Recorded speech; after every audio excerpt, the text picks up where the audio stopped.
Tinalakay ang agresibong hakbang ng Sina sa West Philippine Sea na nagbigay diin sa pangangailangan ng suporta ng Pilipinas mula sa kanyang mga kaalyado. Ito ay bahagi ng mas malawak na estratehiya sa rehiyon. Mahalaga ang kooperasyon ng Pilipinas at Japan, partikular sa usaping seguridad at maritime safety. Nagsagawa ang mga lider ng talakayan upang palakasin ang kanilang relasyon. Inanunsyo ng Office of the Vice President na hindi na ipagpapatuloy ang Medical at Burial Assistance Program ngayong taon. Wala nang nakalaang pondo para dito sa 2024 budget. Ang pag-apruba ng ERC ay naglalayong tugunan ang pangangailangan ng mga mamamayan sa kuryente. Bahagi ito ng mga hakbang upang mapabuti ang serbisyo ng kuryente sa buong bansa. Mahalaga ang pagkolekta ng mga pondo para sa ancillary services na susi sa maayos na operasyon ng mga power generators sa bansa. Ito ay critical para sa sapat na supply ng kuryente.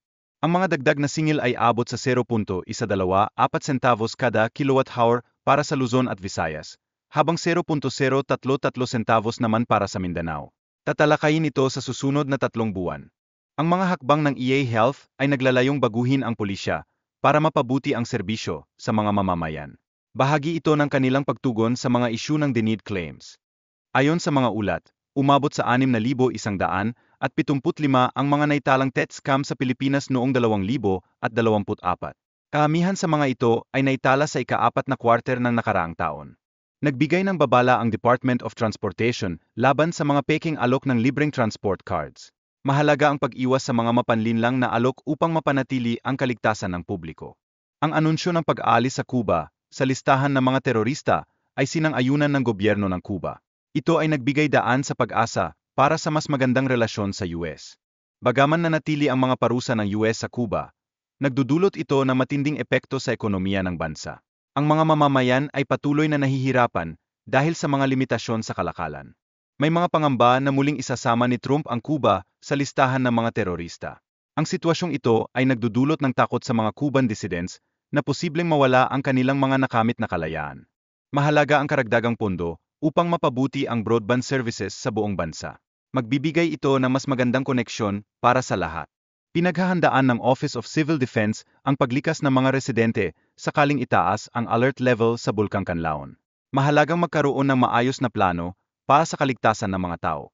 May mga contingency plans ang pamahalaan para sa mga maapektuhang residente. Kasama rito ang mga kinakailangang suporta tulad ng pagkain at medical assistance.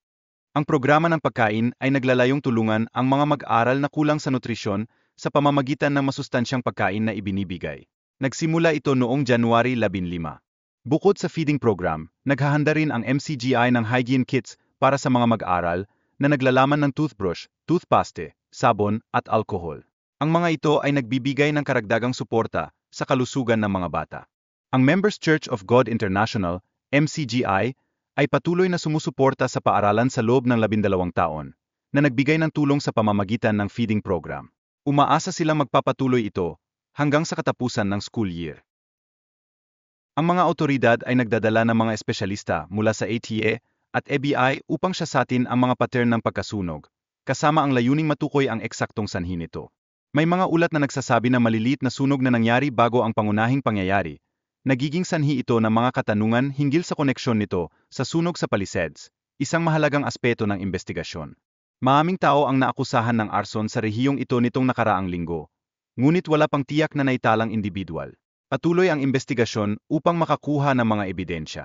Sa kasalukuyan, ang sitwasyon ng apoy ay nasa 18% na containment lamang at maaring magtagal ng ilang linggo bago ito tuluyang mapigilan. Dahil sa pagbabago ng klima at hindi karaniwang kondisyon ng panahon sa Southern California, nagiging mas mapanganib ito para sa mga residente. Patuloy ang malalakas na hangin sa ilang lugar na nagdudulot ng mas mataas na panganib ng sunog, lalo na sa mga lugar tulad ng Big Bear at Palm Springs, kung saan tumaas ang mga temperatura. Ang Eaton Fire ay kasalukuyang 45% na nakokontrol, isang pagtaas mula sa 35% ng nakaraang araw, na nagpapakita ng positibong pag-unlad sa sitwasyon. Ang mga negosasyon ay pinangunahan ng punong ministro ng Qatar, na may mahalagang papel sa pagbuo ng kasunduan. Ang kanyang paglahok ay nagbigay diin sa mga pagsisikap para sa kapayapaan. Ipinahayag ni Donald Trump ang kanyang pagsisikap sa pagkamit ng kasunduan at ang kahalagahan ng seguridad ng Israel. Ang kanyang mga pahayag ay nagbigay diin sa mga positibong resulta ng kanyang administrasyon. Samantala, si Antony Blinken, ang kasalukuyang kalihim ng Estado ng US, ay naging susi sa mga negosasyon. Ang kanyang pagbisita sa Doha ay nagpapakita ng dedikasyon ng US sa proseso ng kapayapaan. Mahalaga ring banggitin ang mga hostages na ilalabas, na binubuo ng mga kababaihan at mga bata na pinaniniwala ang buhay pa. Ang hakbang na ito ay may malaking epekto sa pagtulong sa mga pamilya ng mga biktima sa Gaza. Bilang karagdagan, ang pagpapalabas ng mga Palestinian prisoners sa Gaza o Egypt ay bahagi ng kasunduan. Layunin nitong mabawasan ang tensyon sa rehiyon at makamit ang pangmatagalang kapayapaan. Hindi rin matatawaran ang pagpasakang humanitarian aid na abot sa 600 trucks kada araw na makatutulong sa mga nangangailangan sa Gaza. Mahalaga ito upang maibsan ang paghihirap ng mga tao sa lugar. Samantala, maraming bahay ang nagkaroon ng pinsala mula sa malakas na bagyo, kabilang ang mga nawasak na bubong at nasirang estruktura. Ang mga emergency services ay abala sa pagresponde sa mga insidente. Dahil sa mga train strikes, nagdulot ito ng pagkaabala sa sistema ng transportasyon sa Melbourne. Kinakailangan ng mga tao na maghanda para sa mga posibleng pagkaantala sa kanilang paglalakbay. Sa isang bahay sa Trogerninner, nagliyab ang apoy na nagresulta sa pagkawasak ng 3 palapag na townhouse. Patuloy ang investigasyon ukol sa sanhi ng sunog at may mga tao pang nawawala.